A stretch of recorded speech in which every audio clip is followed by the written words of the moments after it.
السلام عليكم ورحمة الله وبركاته. أعوذ بالله من الشيطان الرجيم. بسم الله الرحمن الرحيم.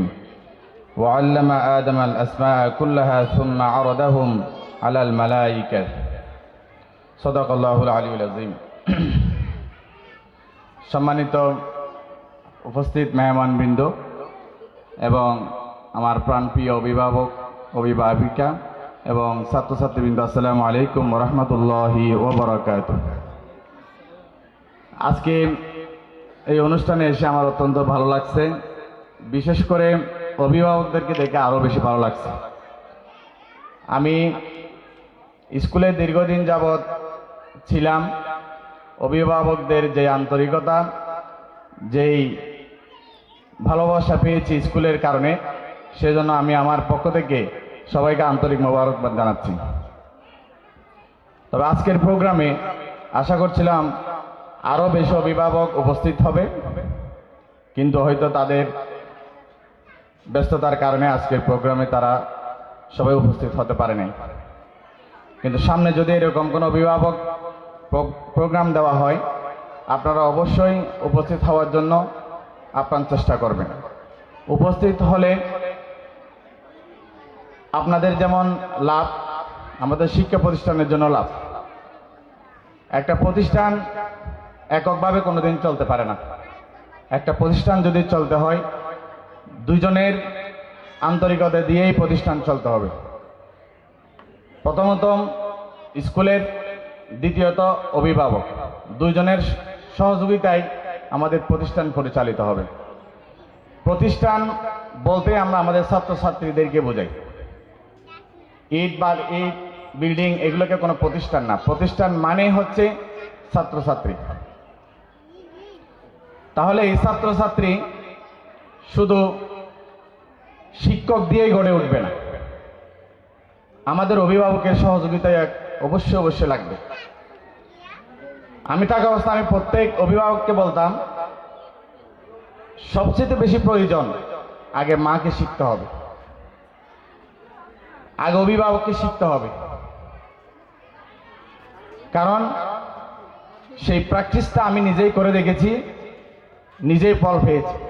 তাই আমি আপনাদেরকে আগেও বলছি, এখনো বলছি, আগে আমাদের অভিভাবকদেরকে শিখতে হবে আমার সন্তানকে আমি কিভাবে পরিচালিত করব। আমার সন্তানকে যদি আমি পরিচালিত করতে ভুল করি, তাহলে আমার সন্তান বিপদে চলে যাবে। আমার চোখের সামনে অনেক স্টুডেন্ট আছে, অনেক উদাহরণ দিতে পারবো এই এলাকার, কিন্তু ক্ষতি স্কুলের হয় নাই, ক্ষতি তার সন্তানেরও হয়েছে। আমার সন্তানকে যখন আমি স্কুলে ভর্তি করিয়েছি, তখন ছোট বাচ্চা, কি পড়াবে কি শিখবে, বড় স্কুলে দিয়েছি, কোনো রকম হালকুল কিছুই খুঁজে পাচ্ছে না। তখন চিন্তা করলাম বাচ্চাকে দিয়ে কিছুই হবে না। এবার প্রেশার ক্রিয়েট করতে শুরু করলাম মেয়ের মাকে। এবার আমি প্রতিদিন গিয়ে মেয়ের সাথে কোনো কথা নাই, পড়া শুরু করি মেয়ের মাকে। ডায়েরি করো, ডায়েরি পড়া দেখো, কি দিছে দেখো, বানান করো, তুমি পড়াও, আমি দেখি। মেয়ের মাকে শিখাইছি। Roll number 3। মা খুশি হয়েছে, দাদি খুশি হয়েছে, দাদা খুশি হয়েছে। এবার আমাকে বলে, কেন তুমি তো এতটুকু হওয়ার কথা না? ঘরে এটা নিয়ে অনেক কথাবার্তা হয়েছে। শেষ পর্যন্ত আমি দেখলাম মেয়েকে পড়াই নাই, পড়াইছি মাকে। মাকে পড়াতে মেয়ে শিখছে। আলহামদুলিল্লাহ, আমার মেয়ে যে স্কুলে পড়ে, আমি মনে করি ওই স্কুল থেকে, আমাদের স্কুলের ডায়েরি থেকে নিয়ে লেখাপড়া অনেক অনেক অনেক গোছালো। ডায়েরি দেয় না, জিজ্ঞেস করলে কি বলে, এত দামি স্টুডেন্ট আমরা এখানে ভর্তি করাই না। যদি আপনি ডায়েরি না বলেন, ভালো ছাত্র হলে একজন কতটুকু ভালো হবে একটা ক্লাস 1-এর মেয়ে? বলে যে আমরা ভালো, খারাপ ছাত্র এখানে ভর্তি করাই না, সেজন্য আমরা ডায়েরি ওভাবে মেনটেন করি না। আমাদের এখানের ক্লাস 1-এর যে স্টুডেন্ট, আমি চ্যালেঞ্জ করতে পারবো স্কুলে, আমার স্কুলের স্টুডেন্ট ওই স্কুলের ক্লাস 3-র সাথে কম্পিটিশন করতে পারবে। বলছে এটা কেন বলছেন আপনি এভাবে? আমি দেখতেছি ওই স্টুডেন্ট ওই স্কুলে লেখাপড়াগুলা ডায়েরি মেনটেন নাই, ডায়েরি আগা নাই, গোড়া নাই, মাঝখানে নাই, কিচ্ছু নাই, তারপরেও স্কুল ভালো। আমাদের এখানে চেষ্টার কোনো ঘাটতি নাই আশা করি। এরপরেও আমাদের স্কুলের বদনামির কোনো শেষ নাই। বলতে গেলে ঘন্টার পর ঘন্টা বলতে পারবো। এখানে জুইদণ্ডির এই 2 নং ওয়ার্ড, 1 নং ওয়ার্ড, এদিকে 3 নং ওয়ার্ড, কোনো বাড়ি ঘর আল্লাহর রহমতে বাদ নাই, কারো মুখ থেকে এই কথাটা শুনি নাই। এরকম কোনো কথা নাই এই স্কুলের সার্টিফিকেট প্রত্যেকে দিবে, সার্টিফিকেট নাই, আমার ছেলের ভবিষ্যৎ নাই। ধৈর্য ধরতে 8 বছর ধৈর্য ধরছি। গত বছর একটা রেজাল্ট হয়েছে, এবার প্র্যাকটিক্যালি ওদের থেকে জেনে নেবেন সার্টিফিকেট ওরা পাইছে কিনা, কোনো কলেজে ওরা ভর্তি হতে পারছে কিনা।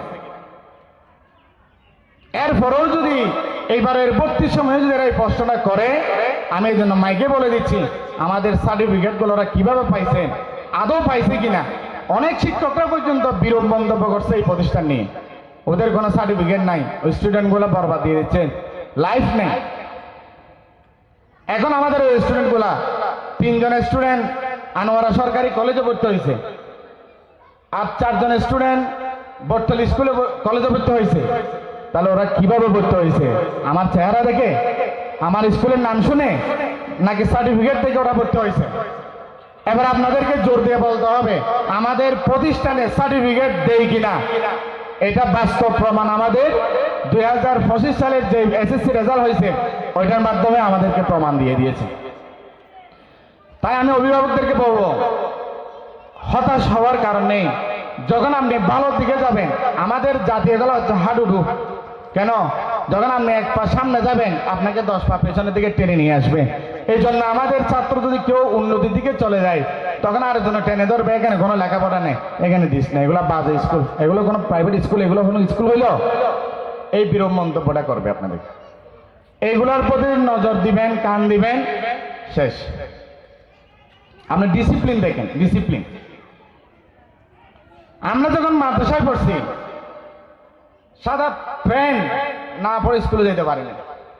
এখনকার আধুনিক প্রতিষ্ঠান ডিসিপ্লিন কোনো বলতে নাই, জিন্সের প্যান্ট আর কি বলবো, এগুলো পরে মাদ্রাসায় যায়। একটা মাদ্রাসার স্টুডেন্ট জিন্সের প্যান্ট পরে মাদ্রাসা যাবে। একটা স্কুলের স্টুডেন্ট সে রুলস না মানে স্কুলের নির্ধারিত প্যান্ট না পরে জিন্সের প্যান্ট পরে স্কুলে আসবে। কি ডিসিপ্লিন আমরা শিখলাম। ঘরের স্যান্ডেল যেগুলো আমরা টয়লেটে ইউজ করি, ওই ইউজ করা স্যান্ডেল নিয়ে আমরা স্কুলে আসি। আবার এখানে বড় করার কথা বলি, লেখাপড়া নাই। লেখাপড়া দিয়ে কি হবে? আপনার ডিসিপ্লিন নাই। আপনার ডিসিপ্লিন যদি না থাকে আপনার বাচ্চাকে দিয়ে আপনি কি করবেন? শেষ পর্যন্ত বড় হলে আপনাকে মার শুরু করে দিবে। আচ্ছা, এখনো পর্যন্ত একজন স্টুডেন্টকে নিয়ে আমি শঙ্কিত আছি, অলরেডি বলা বলি শুরু করে দিছে মোবাইল করে। আমার বাচ্চাকে মনে হয় আমি লাইনে আর আনতে পারবো না, আমি বলে দিয়েছি আপনি পারবেনও না। যখন বলছিলাম তখন আপনি আমার কথা শুনেন নাই, এখন আসে কেন কান্নাকাটি শুরু করে দিচ্ছেন। আজকেও দেখছি ওই স্টুডেন্টকে দেখে বলতেছি তুমি অনেক বড় বেয়াদবি করে ফেলছো, সরাসরি বলছি। এই যে এক পক্ষ দিয়ে হয় নাই, শিক্ষকের পক্ষ দিয়ে হয় নাই, তাহলে কার পক্ষ? উভয় পক্ষটা লাগবে। যে স্টুডেন্টগুলো বিপদে চলে গেছে অভিভাবককে বলছি, বলার পরে ওই অভিভাবক শুধরাইছে, তখন ওই স্টুডেন্টটা এখন ভালো হয়েছে। এখন বলছে না স্যারের কথাটা ভালো ছিল। অনেক স্টুডেন্ট পরীক্ষা দিতে চাই নাই, জোর করে মাকে বলে বাবাকে বলে কষ্ট করে পরীক্ষাটা দিয়েছি। এখন রেজাল্ট হয়েছে, বলছে আমি কলেজে ভর্তি হবো, আমি তো আর লেখাপড়া করতে হবে না। ওই মুজিব কিলার উপরে গিয়ে এখন শুধু গেমস খেলবা। তোমাকে ওখান থেকে না কয়বার ধরে করে নিয়ে আসছি, লেখাপড়া করবে না, এখন কেন করবা? এখন যখন সার্টিফিকেটটা পাইছে বলছে কলেজে পড়বো, সবাই ভর্তি হয়ে গেছে দৌড়ে। এই যে একটা পরিবর্তন, পরিবর্তনের জন্য আপনাকে একটু কষ্ট করতে হবে, স্যাক্রিফাইস করতে হবে। আমাদের স্কুল আপনাদের আমি বলবো, সরাসরি বলবো, এখন আমি তো এখন নাই, আমি বলতে এখন আর কোনো দ্বিধা নাই। বাইরে মাইকটা বন্ধ করলেন। আমাদের প্রতিষ্ঠানের যদি কোনো ঘাটতি থেকেও থাকে, এটা আপনাদের অসহযোগিতার কারণ। একটা স্কুলের একটা প্রতিষ্ঠানের একটা বাচ্চা যখন ভর্তি করাইছি, অবশ্যই আমি এখানে যখন আসছি আমি কিছু স্যাক্রিফাইস করতে হবে, আর্থিকভাবে আমাকে অবশ্যই সহযোগিতাটা করতে হবে। এই আর্থিক অসহযোগিতার কারণেই আমরা সামনের দিকে আগাতে পিছপা হচ্ছে, সোজা কথা। সেজন্য আপনারা যদি যথাযথভাবে সহযোগিতা করেন, আজকে যে কথাগুলো বলছেন, আশা করি সামনে এই কথাগুলো আর আসবে না। আপনাদের একটু সহযোগিতা লাগবে। আমি সাবেক প্রধান শিক্ষক হিসেবে আমি আপনাদেরকে বলবো, আপনারা আমাদের প্রতিষ্ঠানকে যথাযথভাবে সহযোগিতা করে যাবেন। সহযোগিতা করলে আপনার বাচ্চারও লাভ হবে, আমাদের প্রতিষ্ঠানেরও লাভ হবে। উভয়ের কল্যাণ হলে আপনার এলাকা উন্নয়ন হবে। এলাকার উন্নয়ন হলে একটা ছেলে, এখানে পড়ো একটা ছেলে যদি একটা জাতির খেদমতে যদি কোনো সময় যদি লেগে যায়, তাহলে এটা আমাদের সবার জন্য কল্যাণকর হবে। আল্লাহ রাব্বুল আলামিন আমাদেরকে যাতে, আমার বাচ্চাদেরকে, আমাদের এই সন্তানদেরকে যথাযথভাবে পরিচালিত করতে পারে সেই তৌফিক দেন। এবং আমি আপনাদেরকে সর্বোপরি রিকোয়েস্ট করব, আপনাদের সকলের সহযোগিতা কামনা করব। জমির স্যার নাই, অমুক স্যার আসছে, তমুক স্যার আসছে, এই সমস্ত কথাবার্তা যদি না বলে সকলে যদি সহযোগিতা করি, ইনশাল্লাহ আসবে। হ্যাঁ, একটা টিচার যখন নতুন আসে, একটু আজানের বিরুদ্ধে বলা,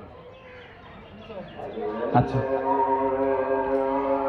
একটা বাচ্চা, একটা নতুন টিচার যখন এখানে আসে, একটা প্রধান শিক্ষক বিশেষ করে, তখন ওনার যাবতীয় স্কুলের কাজকর্মগুলো একটু গোছাতে সময় লাগবে। স্কুলের স্টুডেন্ট, টিচার, অভিভাবক এগুলার মোটিভেটগুলো বুঝতে একটু সময় লাগবে। একটু টিচারকে সময় দিতে হবে, ওই পর্যন্ত আপনাদেরকে একটু ধৈর্য ধারণ করতে হবে। সবার মন মানসিকতা, সবার চলাফেরা একই না। সেই ক্ষেত্রে আমি বলবো, কোনো ধরনের বিচ্যুতি যদি ঘটে থাকে, আপনারা সরাসরি কমিটির মাধ্যমে হোক, সরাসরি টিচারের মাধ্যমে হোক, বা যার বিচ্যুতি, টিচারের বিচ্যুতি হলে প্রধান শিক্ষকের বিচ্যুতি হলে সরাসরি ওনার কাছে এসে যদি বলেন, আমার মনে হয় এটাই আমাদের জন্য কল্যাণকর হবে।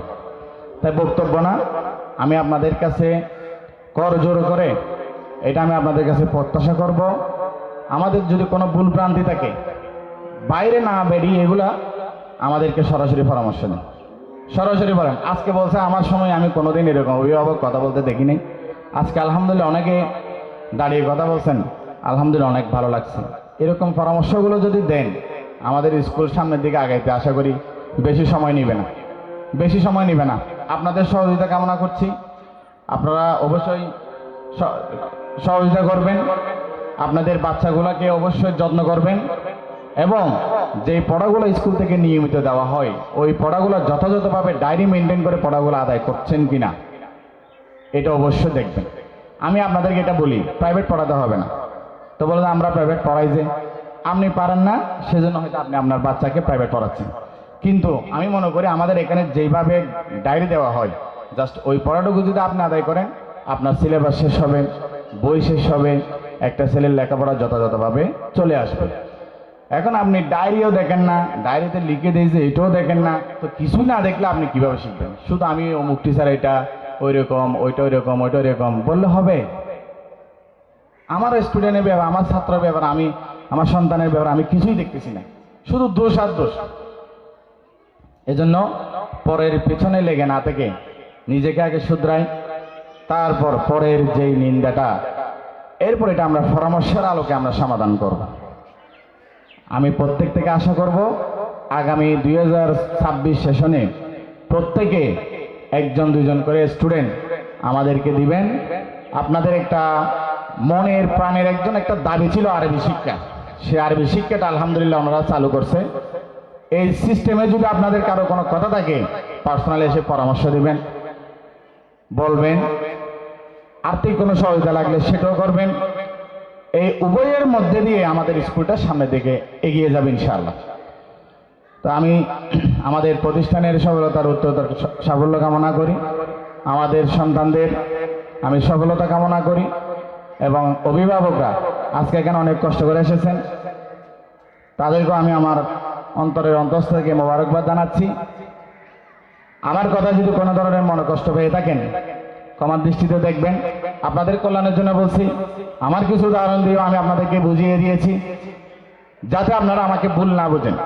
শুধু আমাদের অভিভাবককে দোষ দেই প্রত্যেক অভিভাবক মিটিংয়ে আসলে, দোষের না। আমি আপনাদেরকে বললাম না শিখতে হবে, তারপর শিখাইতে হবে। না শিখে যদি শিখাইতে আসেন অ্যাক্সিডেন্ট করবেন। হুন্ডা চালাইতে শিখতে হবে, না চালায় যদি হুন্ডায় উঠে টান দেন তাহলে আপনি অ্যাক্সিডেন্ট করবেন, গাড়িও শেষ, আপনিও শেষ, শেষ পর্যন্ত কিছুই থাকবে না। এজন্য আমি আপনাদেরকে বলবো আপনারা উভয়ের সহযোগিতা কামনা করছি। আমার কথা এখানে সংক্ষিপ্ত কথা এখানে শেষ করছি। ওমা তৌফিক ইল্লা বিল্লাহ। আসসালামু আলাইকুম রহমতুল্লাহ।